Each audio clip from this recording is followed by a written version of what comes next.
Letter Mughals. Letter Mughals में कौन आएंगे? औरंगजेब के बाद आएंगे। औरंगजेब के बाद कौन आएंगे? देखिए मुगल्स में दिक्कत क्या थी? मुगल्स के साथ परेशानी ये थी, कोई सक्सेशन रूल नहीं था कि एक बादशाह के बाद नेक्स्ट कौन बनेगा। जैसे नॉर्मली आप देखेंगे इंडियन किंगडम्स में कि किंग जो है वो अपने जीते जी क्या करता था? युवराज घोषित कर देता था।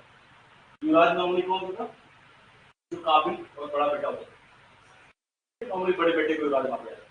इसके पीछे रीजन ये था, युवराज का मतलब ये हो गया राजा की डेथ के बाद, या राजा अगर चाहता है तो जिंदा रहते हुए अपने बेटे को राजा बना सकता है। सभी लोगों को क्लियर रहता था कि राजा कौन बनेगा, ठीक है ना। उसकी ट्रेनिंग, उसको सारी चीजों का नॉलेज उसी तरीके से बताया था।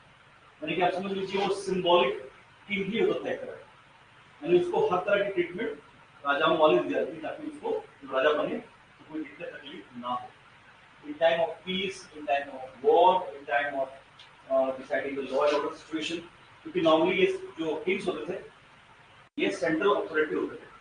सेंट्रल अथॉरिटी का मतलब है, सेंट्रल अथॉरिटी का मतलब ये हो गया कि चाहे वो लॉ एंड ऑर्डर हो, चाहे वो जुडिशियल सिस्टम हो, चाहे वो आर्मी हो, इन सबका हेड कौन होता था? किंग, यानी कि बादशाह।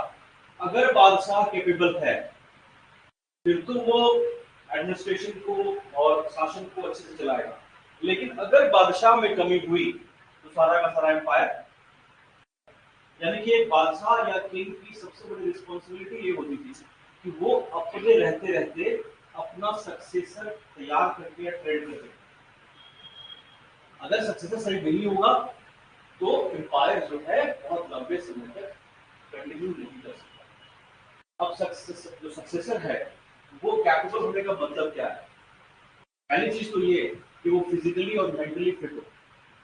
आपने देखा, महाभारत में भी देखा आपने कि धृतराष्ट्र को इसीलिए राजा नहीं बनाया गया क्योंकि वो फिजिकली पूरी तरीके से फिट नहीं थे, वो ब्लाइंड।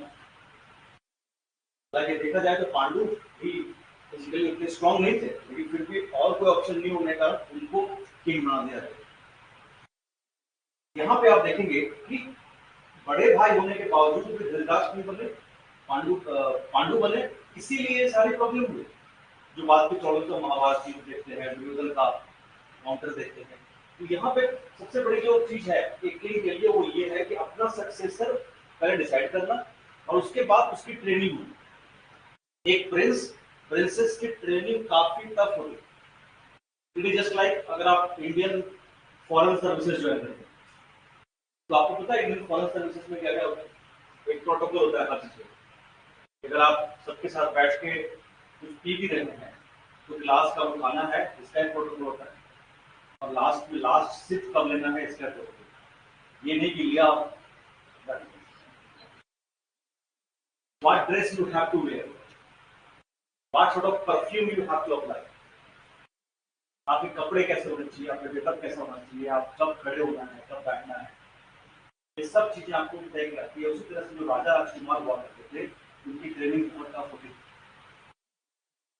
कैसे बात करना है, बात में क्या क्या बातों का इस्तेमाल करना है। पंजाब में जैसे बात में हेल्पिंग वर्ब बड़ा यूज करते हैं, हेल्पिंग वर्ब काफी यूज करते हैं। That is not allowed, not at all, आप भी मत यूज किया कीजिए। It is basically being considered as loose talk.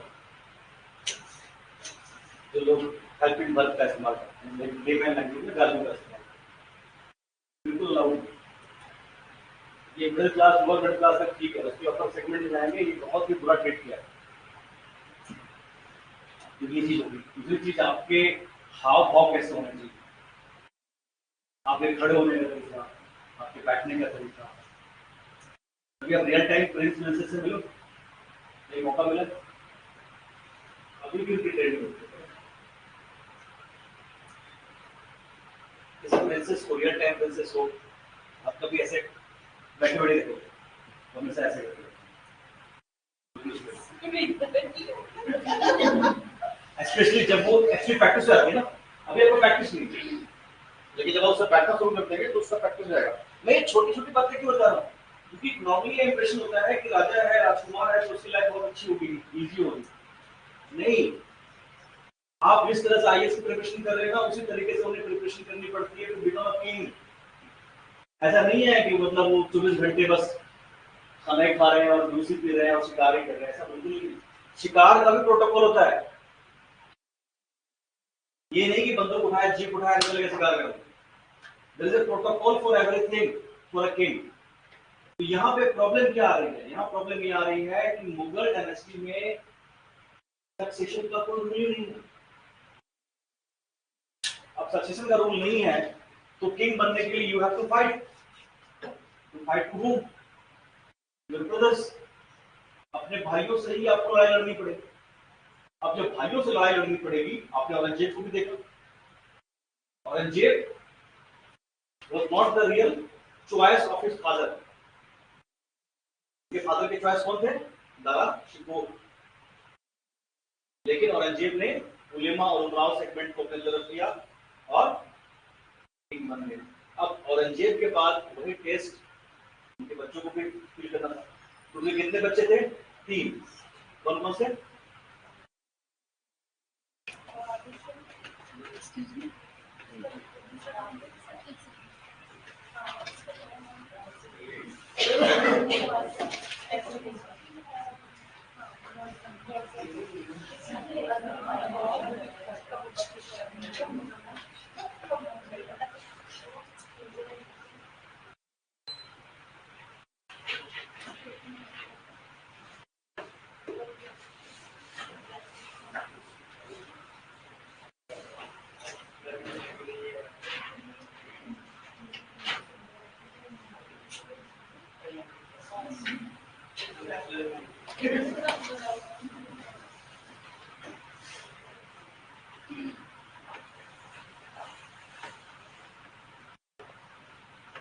Mohammad Muazzam,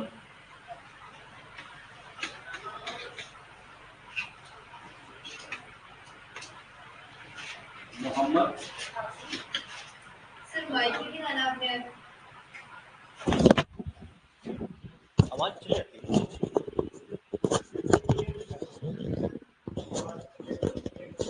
अब क्लियर हो जाएगी। Mic testing 1 2 3 4। कोई ऑनलाइन तो नहीं है? ठीक है। एंड तीसरा कौन था? कमबख्श नहीं, काम बख्श।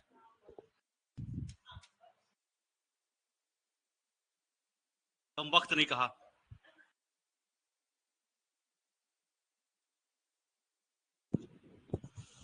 तो कमबख्श मैं भी जो कमबख्श था काम बख्श था, सॉरी काम बख्श था, वो औरंगजेब का फेवरेट था और उसको टाइटल दिया हुआ था दीन पनाह। किसने? औरंगजेब ने। ही वॉज द यंगेस्ट और वो अपने फादर का फेवरेट भी था और उसको टाइटल दिया हुआ था उसके फादर ने काम बख्श। अब जानते हो कि औरंगजेब को टाइटल कौन सा मिला हुआ था? जिंदा पीर।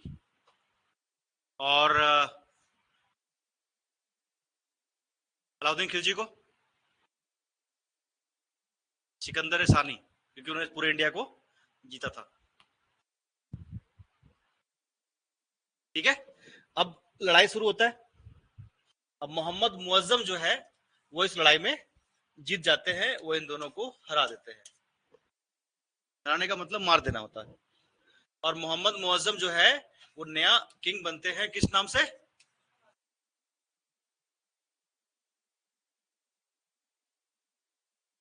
बहादुर शाह वन।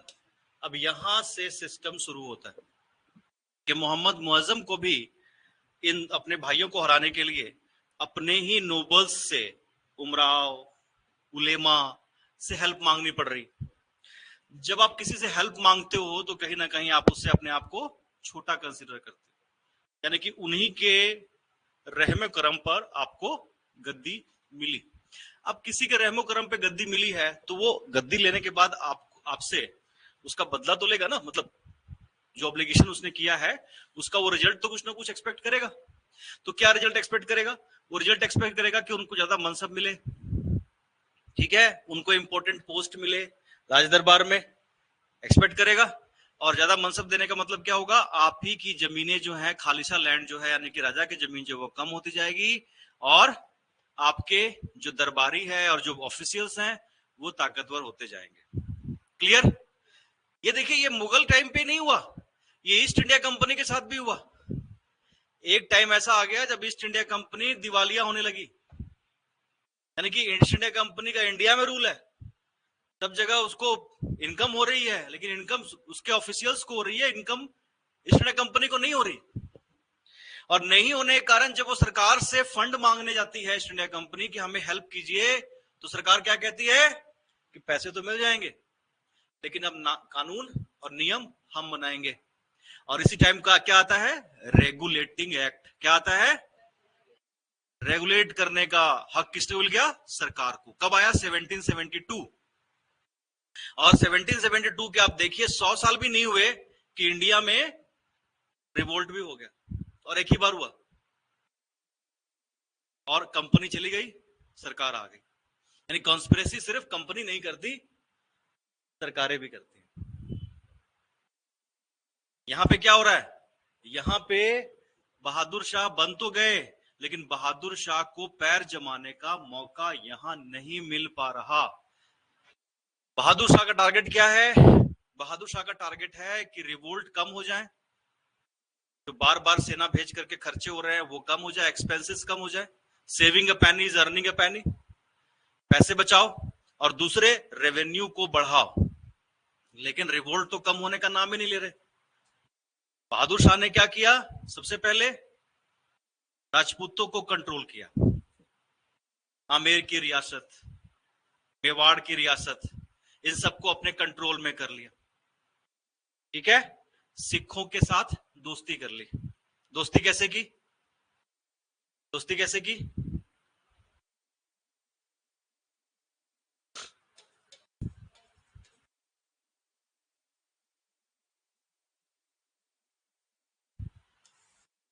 कितना टाइम हुआ?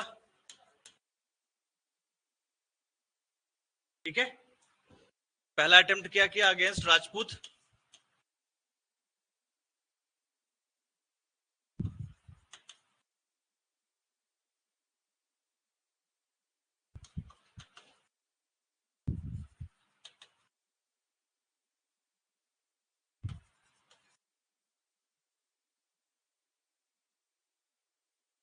आमेर एंड मारवाड़ के अगेंस्ट मिलिट्री एक्शन। ठीक है, उसके बाद क्या हुआ?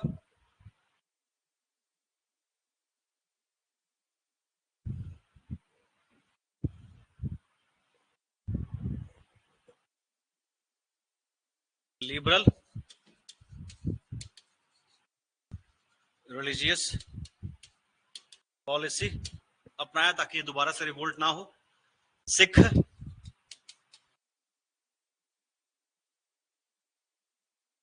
High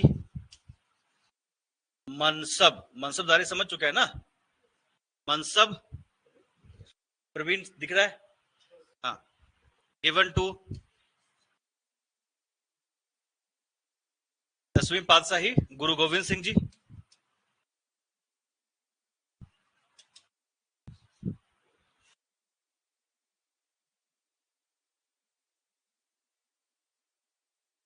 in the year 1707 itself। लेकिन क्या हुआ 1708 में? क्या हुआ? गुरु गोविंद सिंह जी कहां गए? दक्कन के मिलिट्री कैंपेन में, और वहां उनको असेसिनेट कर दिया गया। That happened. नांदेड़ साहब गुरुद्वारा, जहां उनकी क्रिमेशन किए गए, वहां गुरुद्वारा बनाया गया, दैट इज नांदेड़ साहब।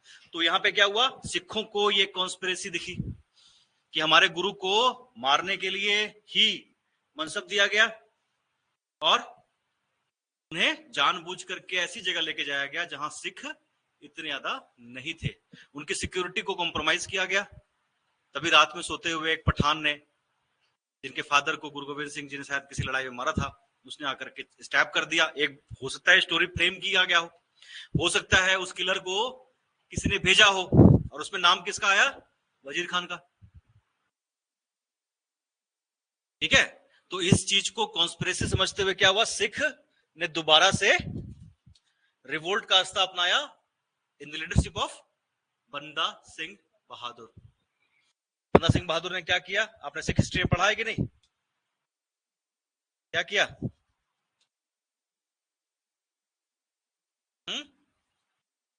बदला लिया किस चीज का? साहेबजादाओं की डेथ का। वजीर खान के साथ लड़ाई लड़ी, उनको हराया, उनको मारा, उन लोगों को चुन चुन के पकड़ा गया जो साहेबजादों की डेथ के लिए जिम्मेवार थे।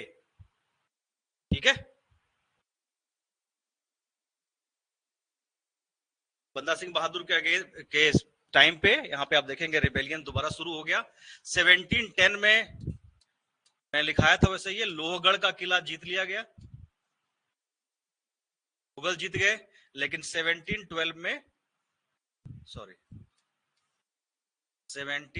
में इसको दोबारा से सिखों ने रिकैप्चर कर लिया। ठीक है जी, क्लियर? तो अगर आपसे कोई पूछे कि शाह आलम फर्स्ट कौन थे, वो भी इन्हीं का नाम है। फिर शाह आलम सेकंड आएगा आपका। शाह आलम सेकंड कौन थे? जिन्होंने अंग्रेजों के साथ कौन सी लड़ाई लड़ी थी? Battle of Buxar. कौन सी लड़ाई लड़ी थी? Battle of Buxar. प्लासी दूसरी थी, प्लासी तो सिर्फ बंगाल के नवाब के हाथ हुआ था। वो कहानी भी बताऊंगा आपको, क्या कॉन्स्पिरेसीज थी, क्या सिस्टम था। ये शाह आलम फर्स्ट हैं, और इनको एक नाम भी दिया गया था, शाह ए बेखबर। स्टेट एडमिनिस्ट्रेशन से ज्यादा कोई फर्क नहीं पड़ रहा था। ओबियस है, 60 साल की उम्र में बादशाह बने थे, तो उम्र का भी तकाजा था, और रेबेलियन इतने ज्यादा थे कि उसको दबाने में इनकी हालत खराब हो रही थी। जी, नेक्स्ट आएंगे मराठा। मराठा के साथ कैसे रिलेशन थे? अच्छे थे। मराठा की कहानी मैंने आपको एक बताई थी, याद है किसी को? शिवाजी, संभाजी, राजा राम।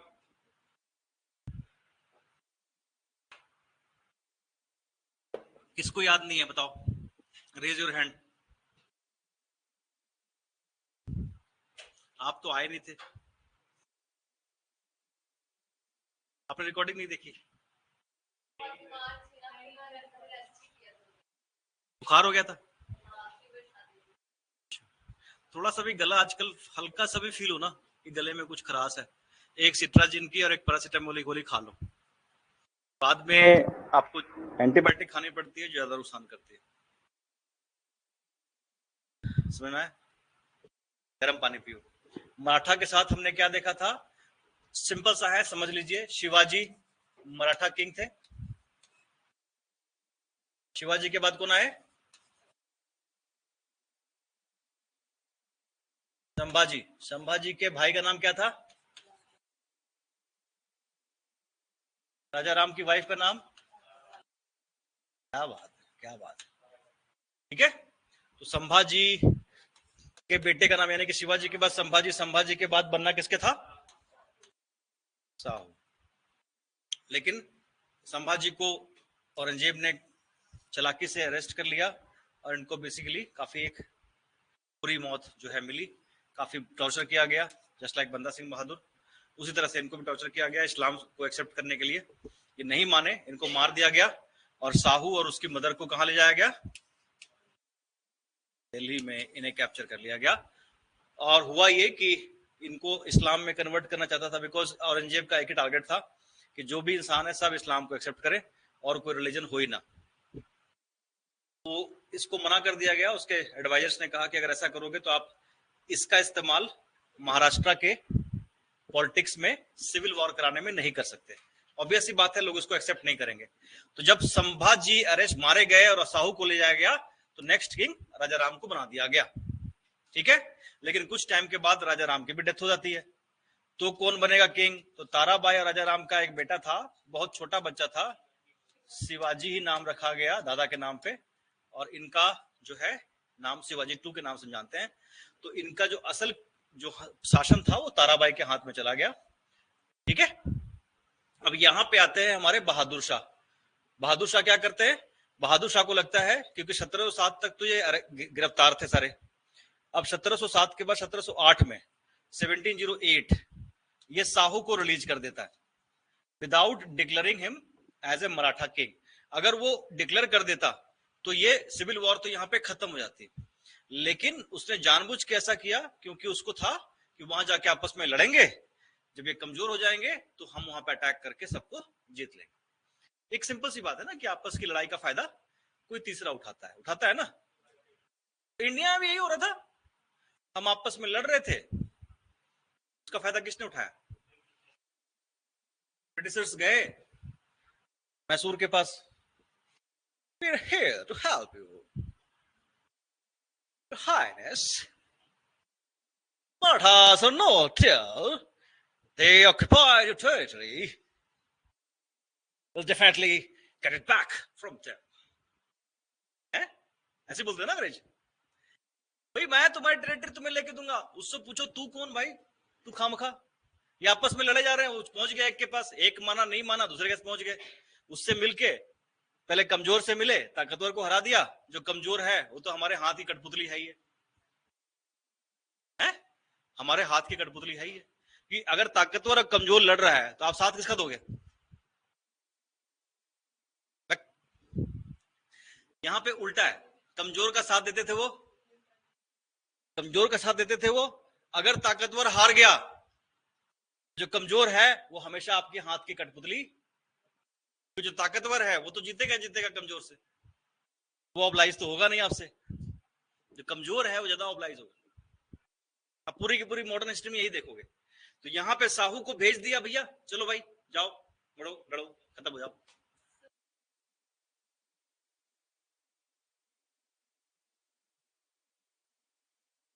मोहम्मद आजम शाह तो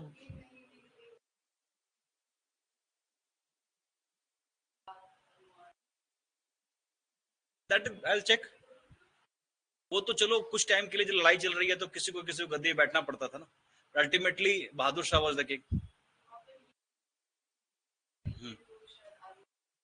आजम शाह के टाइम पे हुआ था, आई चेक इट, मैं देख लूंगा एक बार।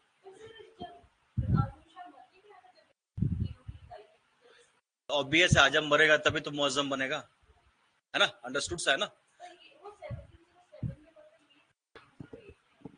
1707 से 1712 हम बहादुर शाह को ही मानते हैं, मोहम्मद मुअज्जम को ही मानते हैं। अगर कोई 2-3 महीने के लिए आया भी होगा तो उसको इतना कंसीडर नहीं किया था। खैर, साहू आ गए। अब साहू और ताराबाई के बीच यहाँ पे लड़ाई का सिचुएशन बना हुआ है। लड़ाई होगा, कुछ भी होगा, लेकिन लड़ाई से पहले एक मैसेंजर को भेजा गया, बालाजी विश्वनाथ। क्या नाम था इनका? ये बालाजी विश्वनाथ एक ब्राह्मण थे।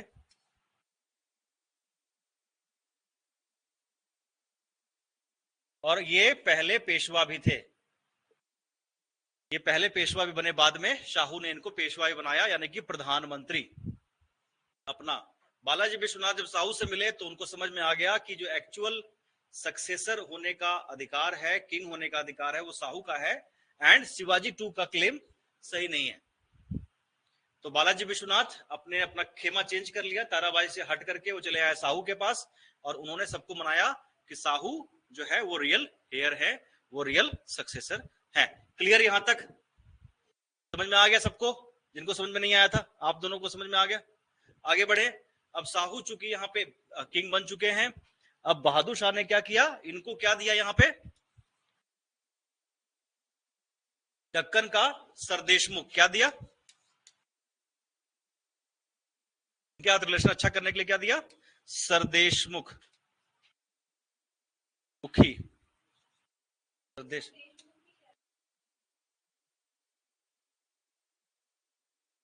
बताता हूं, 2 तरह के, मैंने इसकी कहानी सुनाई थी पूरी, आप नहीं आए थे, आप लोग आते नहीं है। इसकी पूरी स्टोरी सुनाई थी मैंने। किस किस को आता है सरदेशमुखी और चौथ? बस है? टैक्सेस था, किसके टाइम पे शुरू हुआ था? नहीं, बहादुर शिवाजी ने शुरू किया था ना ये। देखिए सिंपल सी बात थी, शिवाजी जब राजा बने थे तो उनको एक्स्ट्रा इनकम की जरूरत थी, एक्स्ट्रा आर्मी रखने के लिए। ऑब्वियस सी बात है, ज्यादा आर्मी होगी तो आपको ज्यादा पैसे की जरूरत पड़ेगी। तो आप क्या करोगे? पैसे एक्स्ट्रा इनकम के लिए आप क्या करोगे? आपके पास 2 ही ऑप्शन है। पहला ऑप्शन ये है कि आप अपने लोगों के ऊपर टैक्स बढ़ाओगे? नहीं, टैक्स बढ़ाने से क्या होगा? एक्स्ट्रा इनकम आएगी, या आप आसपास के एरियाज में रेड करोगे, लूट मार करोगे, हैं? हाँ, तो शिवाजी ने इन दोनों ही ऑप्शन में से थर्ड ऑप्शन को चुना। थर्ड ऑप्शन किस तरह का था? आसपास की जो रियासतें थी वहां पे मराठा आर्मी रेड करती थी। रेड करना मतलब जाना, लूट मार करना, टेरिटरी अपने अंडर ले लेना, जीत लेना, है ना, उनके सेनाओं को भगा देना। जब एक पीस ट्रीटी होती थी दोनों रियासतों के बीच, तो वो ये कहते थे कि हमें, अगर आपको रेड नहीं चाहिए हमारा, तो प्रोटेक्शन मनी देना पड़ेगा। तो प्रोटेक्शन मनी क्या होता था? चौथ मतलब 1/4, CHAUTH, चौथ मतलब 1/4, चौथाई हिस्सा आपका रेवेन्यू का 1/4 हमें दीजिए, और साथ साथ में सरदेशमुखी दीजिए। सरदेशमुखी लगभग 1/10 होता था, जो जमींदारों की इनकम होती थी। देशमुख का मतलब जमींदार, सरदेशमुख मतलब जमींदारों से लिया गया टैक्स। तो वो 1/10 जो है ये सरदेशमुखी के रूप में लिया जाता था। तो सिर्फ सरदेशमुख दिया इन्होंने चौथ नहीं दिया दक्कन में। तो रिलेशनशिप जो थी मराठों के साथ बहादुर शाह की, वो उतनी ज्यादा अच्छी नहीं रही, क्योंकि उनकी एक्सपेक्टेशंस यहाँ पे पूरी नहीं हुई। शुक्र है, उनकी एक्सपेक्टेशंस यहाँ पे पूरी नहीं हुई। ये क्यों नहीं चला?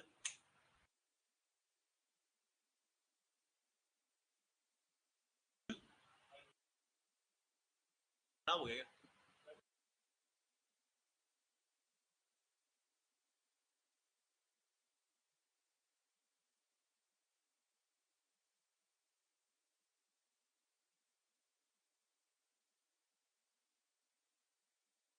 MC डाउन तो नहीं हो गया?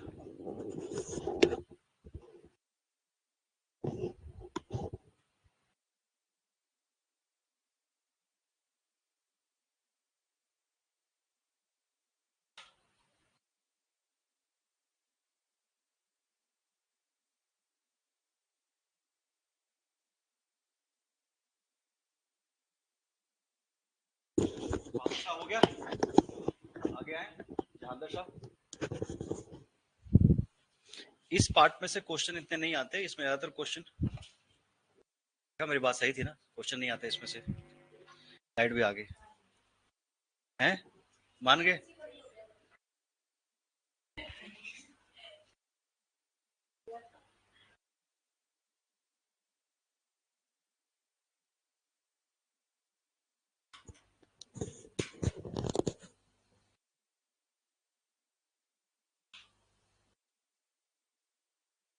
ठीक है, अब आते हैं नेक्स्ट किंग की तरफ, जो है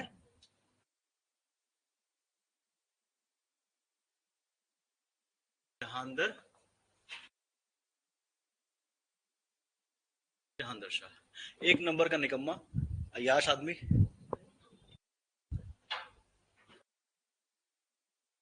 जी,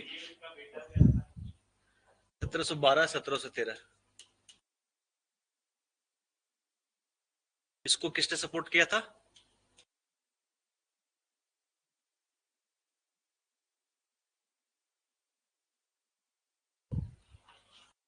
जुल्फिकार खान।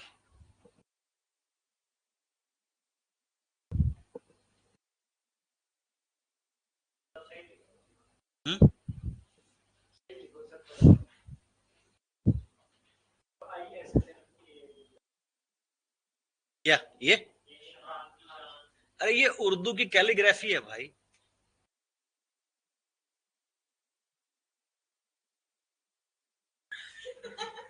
डॉक्टर्स वाली राइटिंग। जुल्फिकार खान के सपोर्ट से, नोबल है जिसके सपोर्ट से ये किंग बने। He was the most powerful noble at that point of time, सबसे ज्यादा पावरफुल दरबारी। उनके पास पैसा भी है, उनके पास सेना भी है, और बाकी सारे जो नोबल्स हैं वो उनकी बात मानते भी हैं।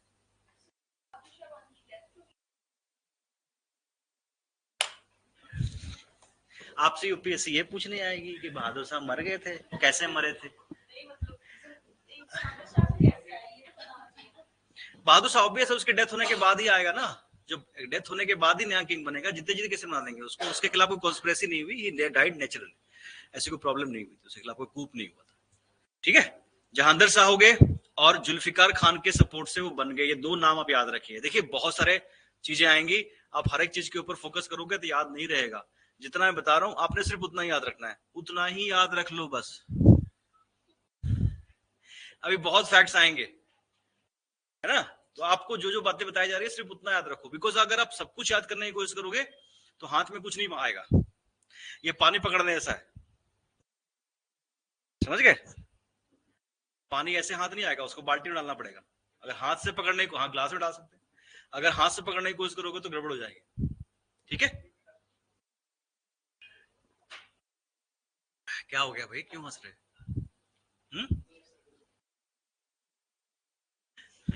चलिए आगे बढ़ते हैं। तो यहाँ पे जुल्फिकार खान जो थे वो कैपेबल थे, और जहांगीर शाह आपको मैंने बताया इनकैपेबल थे। बेसिकली लग्जरी में लाइफ बिताना चाहते थे, कोई काम नहीं करना चाहते थे, मेहनत नहीं करना चाहते थे। वो आप देख लीजिए कि आप लोग कैसे हैं, मेहनत करना चाहते हैं या नहीं। और मेहनत करना चाहते हैं इसको तब डिसाइड करना जब आपके पास सब कुछ हो, लेकिन फिर भी आप काम कर रहे हो। इंसान वही आगे बढ़ता है, वही कामयाब होता है, और वही हिस्ट्री में अपना नाम भी दर्ज करता है। जिसके पास सब कुछ आ गया लेकिन वो काम करना छोड़ दे, तो फिर वो हिस्ट्री में अपना नाम दर्ज नहीं करा पाता। तो जुल्फिकार खान ने क्या काम किया, वो यहाँ पे हम समझने की कोशिश करते हैं। सबसे बात पहले क्या किया इसने, एबोलिस्ट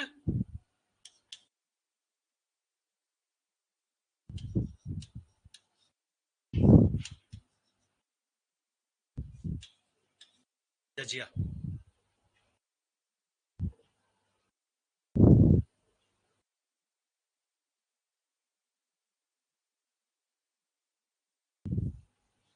ठीक है, स्टेप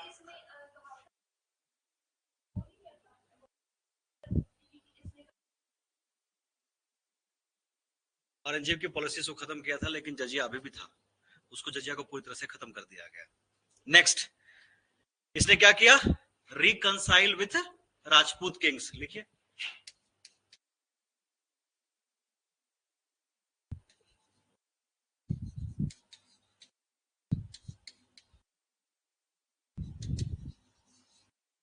क्या किया,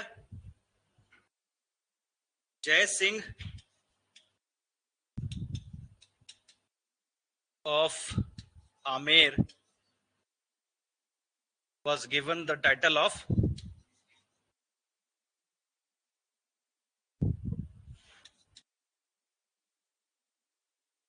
मिर्जा सवाई। मिर्जा सवाई या मिर्जा राजा Sawai.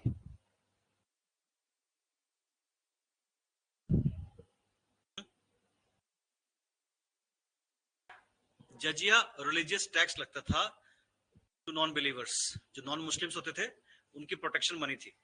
Means Islamic rule does not promise to protect the rights and life of non-believers if they are not paying religious tax.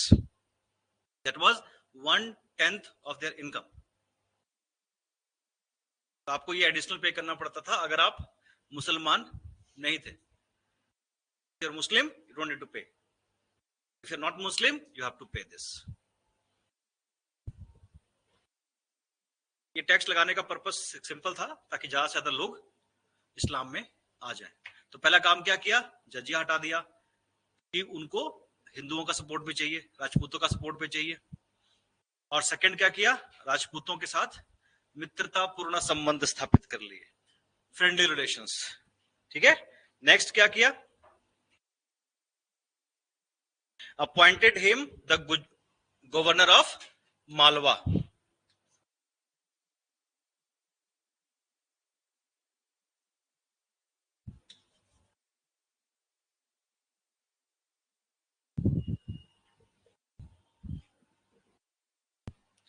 ठीक है, नेक्स्ट आएंगे मारवाड़ के अजीत सिंह। नेक्स्ट किसका आएगा,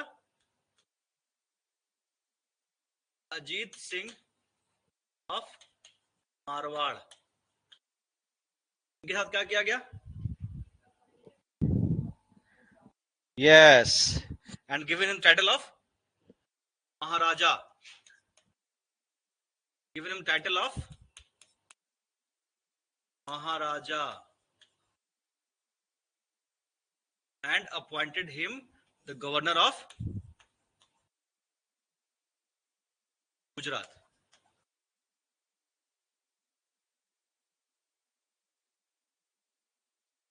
दोस्ती होगी, राजपूतों के साथ दोस्ती होगी। राजपूतों के साथ दोस्ती होने का मतलब है कि आपको सबसे पहले तो रिवोल्ट का खतरा नहीं है, बार बार वहां जाके अटैक करने का नहीं है। अच्छा, राजपूत किस तरह की कौम है?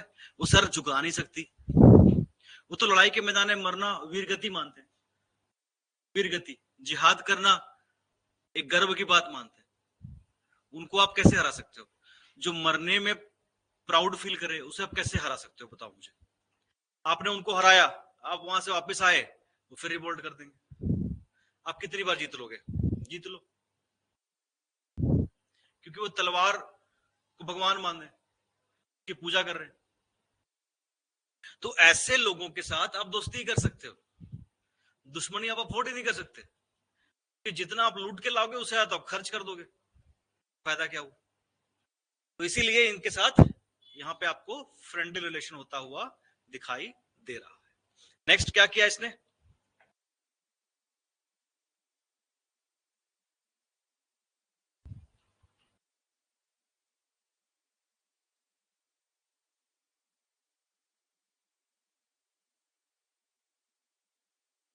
मराठा आते हैं इसमें।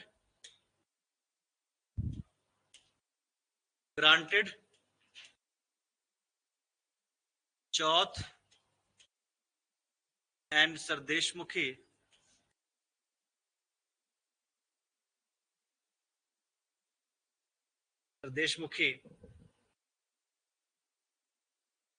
of the Deccan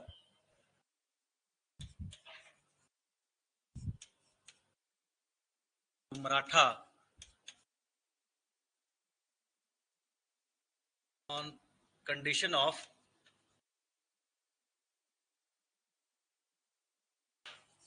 that it will be collected by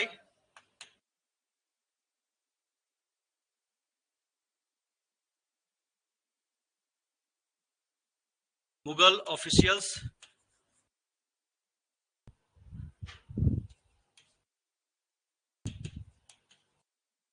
and handed over to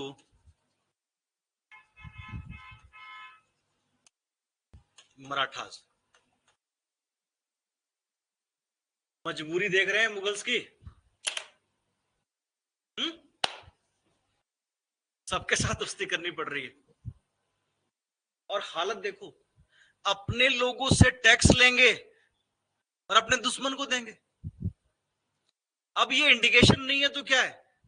इसका मतलब ये है कि पेड़ जो है वो अंदर से खोखला हो चुका है, उसे बस एक धक्का देना है। 1713 to 1720 जो मराठा पेशवा रहे वो कौन थे? बालाजी विश्वनाथ।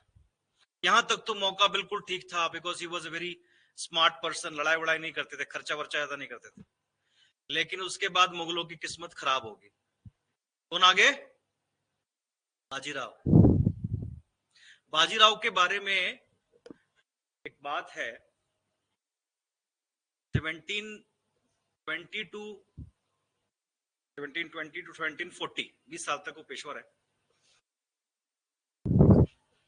उनकी पेंटिंग बनाने के लिए मोहम्मद शाह ने किसी पेंटर को भेजा, क्योंकि किसी ने उनको देखा नहीं था। पेंटर गया और वो पेंटर जो पेंट बना के लाया, उसको देख के मोहम्मद शाह घबरा गए, कहते ये तो प्रेत है, प्रेत। एक घुड़सवार पूरा आर्मी के ड्रेस में घोड़े में बैठा हुआ, एक पैर दूसरे पैर के ऊपर लगाया हुआ, और गेहूं के जो पौधे नहीं होते वो उसमें रखे हुए घोड़े में ही, और उसमें से गेहूं निकाल के वो खाने की तैयारी कर रहे। सोचो वॉरियर कैसा था। वो घोड़े पे सोते थे।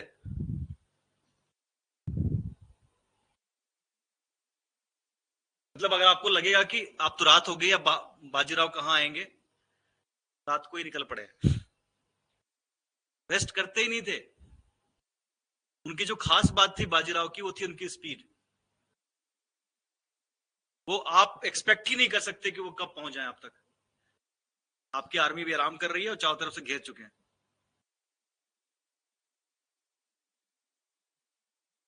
ठीक है, ये थे बाजीराव। और इसके बाद बाजीराव ने जो तहलका मचाया और जो दिल्ली तक पहुंच बनाई, उसके बाद मुगलों को मौका नहीं मिला।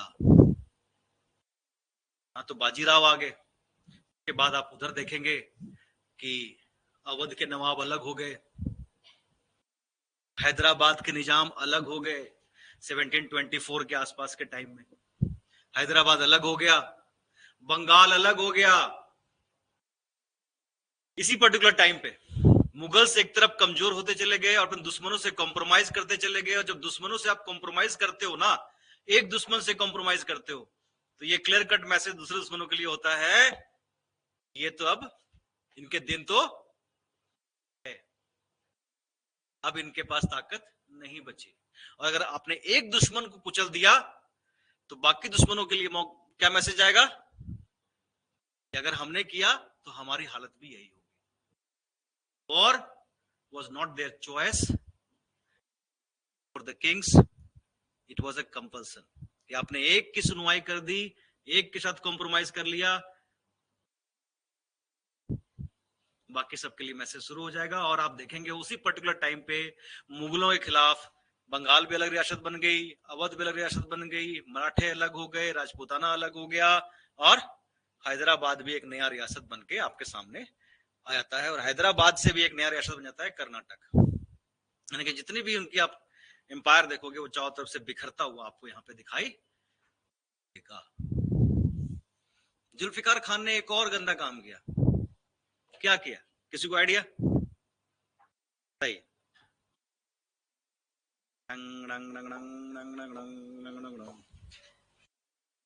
जी बताइए।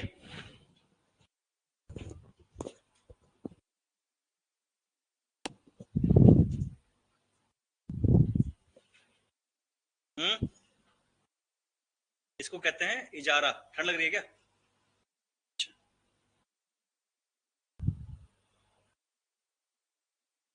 क्या था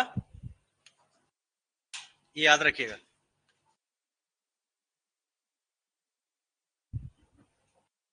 मतलब रेवेन्यू फार्मिंग, मतलब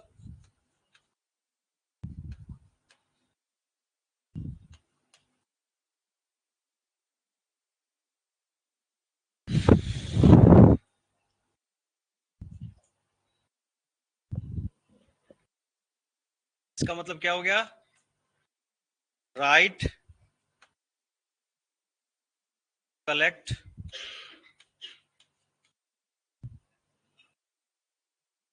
land revenue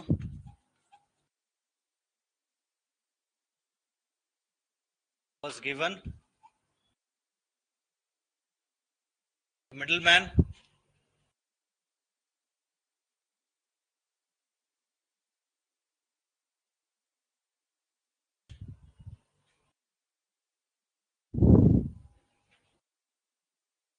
they need to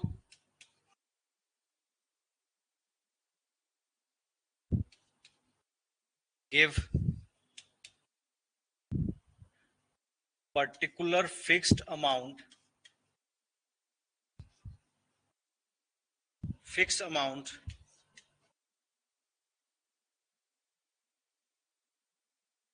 to government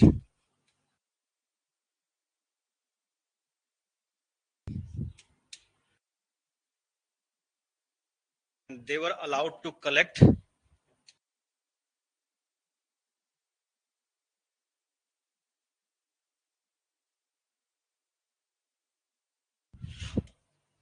any amount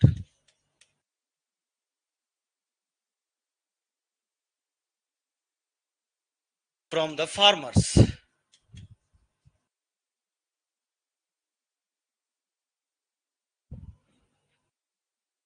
मतलब क्या किया? भेड़ियों के हाथों में उन लोगों को दे दिया जिनसे उनको रेवेन्यू आता था। आपको पैसा कहां से आ रहा है? गरीब किसान ही दे रहे हैं ना आपको। सारे लोग खेती तो कर रहे हैं उस टाइम पे। फेसबुक और इंस्टाग्राम तो चलता ही था उस टाइम, ना ही कोई मैन्युफैक्चरिंग इंडस्ट्रीज थी। हैंडीक्राफ्ट था, हैंडीक्राफ्ट भी किसान खुद ही करते थे। अपने कपड़े खुद ही, ठंड लग रही क्या? अपने कपड़े खुद ही उगाते थे, मतलब खुद ही बुनते थे, सॉरी उगाते नहीं थे, कॉटन खुद उगाते थे, खुद ही बुनते थे, सब कुछ करते थे। अब किसानों के पास से आपको इनकम आ रहा है, लैंड रेवेन्यू। आपको लगा कि आपकी जो इनकम है कम हो रही है क्योंकि किसान नहीं दे रहे, तो आपने क्या किया, भेड़ियों को अपॉइंट कर लिया और बोला कि भैया हमें तो एक फिक्स दे दो 50%, उसके ऊपर तुम जो मर्जी वसूल लो। ये कैसा नियम था? अब सोचो वो लोग क्या करेंगे उन किसानों के साथ। कोई सुनवाई नहीं है उनकी, कहां जाएंगे? आपने अपना सोर्स ऑफ इनकम ही खत्म कर दिया, तो फ्यूचर में बचा क्या आपके पास? इससे क्या होता है? इससे होता ये है कि लोग खेती बाड़ी छोड़ के कहीं और चले जाते हैं। जो बचते हैं वो लैंडलेस फार्मर्स बन जाते हैं, और लैंडलेस फार्मर्स बनने के कारण खेती बाड़ी पे इंपैक्ट पड़ता है और टैक्सेशन सिस्टम और कम हो जाता है। बर्बादी एक तरफ से नहीं होती, चारों तरफ से होती है, जो आपको साफ साफ दिखाई दे रही है कि कहां कहां से बर्बादी हो रही है। और मुगल्स खुश इसलिए हैं क्योंकि उनकी अय्याशी तो पूरी चल रही है, अपना ठीक चल रहा है, लेकिन वो ये नहीं देख रहे हैं कि ये सिस्टम कब तक कंटिन्यू करेगा। ठीक है जी, आगे आइए। सिखों के साथ क्या रिलेशन था इसका? सिखों के साथ जो पॉलिसी थी वो क्या थी? Policy of suppression towards six. Next कौन आए? फारुखशियार।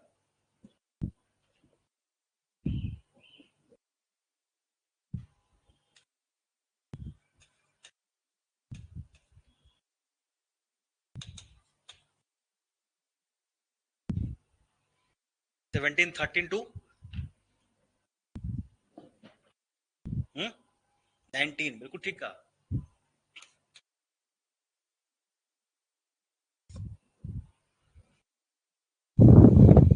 महाडरपोक राजा, डरपोक। अब इस सिचुएशन में अगर आप होते फारुखशियार की जगह तो क्या करते? ये जहांदर शाह का भतीजा था और सैयद ब्रदर्स के साथ मिलकर इसने आगरा के पास जहांदर शाह को हरा के मार दिया था और खुद गद्दी पे बैठ गया था। दुश्मन का दुश्मन बेवकूफी है, इससे बड़ी बेवकूफी कभी नहीं सुनी होगी आपने। दुश्मन का दुश्मन कभी दोस्त नहीं होता, सिर्फ एक पर्टिकुलर सिचुएशन के लिए आपका साथ देता है, उसका अपना हिडन एजेंडा होता है, आपका अपना हिडन एजेंडा। दुश्मन का दुश्मन दोस्त। क्या करते जहांदर शाह के पास रहते? तो आपको राजा बनाया है सैयद ब्रदर्स ने, आप क्या करते इस सिचुएशन में? आप क्या करते?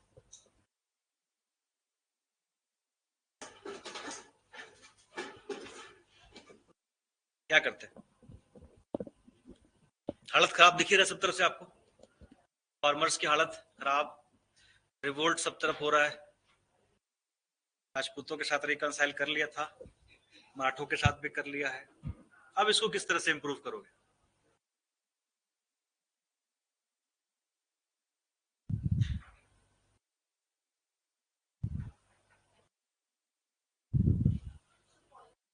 पॉलिसीज कैसे बनाओगे, किस तरह से अपना अप्रोच रखोगे कि क्या टारगेट है आपका पॉलिसीज का? Very good point. तो आप क्या कहना चाहते हैं कि जागीर के कंट्रोल करेंगे? जागीर को इसने भी कंट्रोल किया था जहांदर शाह ने, तो जुल्फिकार खान ने जागीर जो है, मतलब जागीरदारी जो है उसको कंट्रोल करने की कोशिश की थी। और क्या करोगे? सबसे पहले आप किसी भी जो खराब सिचुएशन को ठीक करने के लिए आप क्या करोगे? उसमें डिसिप्लिन लेके आओगे, अनुशासन लेके आओगे। किसी भी जगह पे आपकी पर्सनल लाइफ में आपको सब कुछ दिक्कत हो रही है, सब कुछ आपके कंट्रोल में नहीं आ रहा, डिसिप्लिन लेके आओ, ठीक हो जाएगा। प्रोफेशनल लाइफ में दिक्कत आ रही है, डिसिप्लिन लेके आओ, ठीक हो जाएगा। कल वाईएस बन गए, डिस्ट्रिक्ट में डिस्टर्बेंस हो रही है, राइट्स हो रहे हैं, डिसिप्लिन लेके आओ, ठीक हो जाएगा। ये एक सॉल्यूशन है जो हर जगह काम आता है। आपकी लाइफ खराब हो रही है, कुछ समझ में नहीं आ रहा, डिसिप्लिन लेके आओ, सब ठीक हो जाएगा। यहां पे भी आपको डिसिप्लिन लेके आना पड़ेगा। डिसिप्लिन किस तरह का कि कितने जागीरदार हैं जो टैक्स दे ही नहीं रहे, पहले खाता बही निकालो, टैक्स ही नहीं दे रहे, मास होंगे, कलेक्शन ज्यादा हो रही है, आपको भेज नहीं रहे, सबसे पहले उनको नोटिस भिजवाओ। कितने जागीर हैं जिनका कोई जागीरदार ही नहीं है, उन सबको कैप्चर करो, सरकार के खालिसा लैंड में लेके आओ।